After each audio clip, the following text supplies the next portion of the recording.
one of your tweets. There's a few of them. They're pretty strong statements that you've made. One of them says it's not only Charlie, there's a list, they're coming for the rest of us. What do you mean by that? We no longer live in any kind of civilized political discourse. The left and the right are not arguing about interest rates or economic policy. This is a complete different worldview. These people lack spirits and souls, and they believe that anybody who disagrees with them or says a word counter to their narrative deserves a bullet in the neck. This is no longer political discourse. This is a divide which is much larger than most divides, which caused endless wars across the planet. And Charlie Kirk was killed for being the good guy, for being the nice guy. He hasn't been nearly as inflammatory as I have with many subjects. And they believe we deserve death, and they celebrate the death of Charlie Kirk in a disgusting, inhumane manner.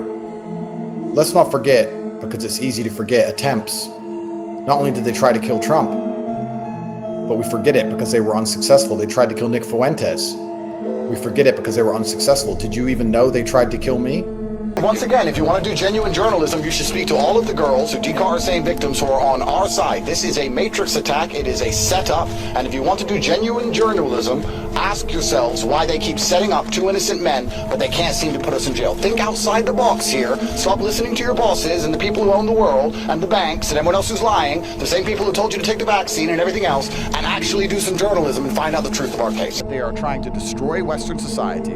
They're trying to print as much money as possible so they can steal it. They're trying to bring in as many immigrants as possible to distract us so we fight against each other while they all escape on their life rafts. And they know that young men are the only ones who are going to stand up against them. And telling them to be strong and think for themselves is a national security threat. They're actually right.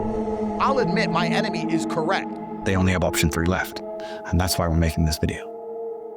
Because I have a terrible suspicion. And Tate have been taken into custody in Miami by the U.S. Marshals Service. Andrew Tate also faces charges including profiting from prostitution and offenses related to alleged indecent images of a child and extreme pornography. The Tate brothers, who are dual U.S. and British citizens, have denied the allegations.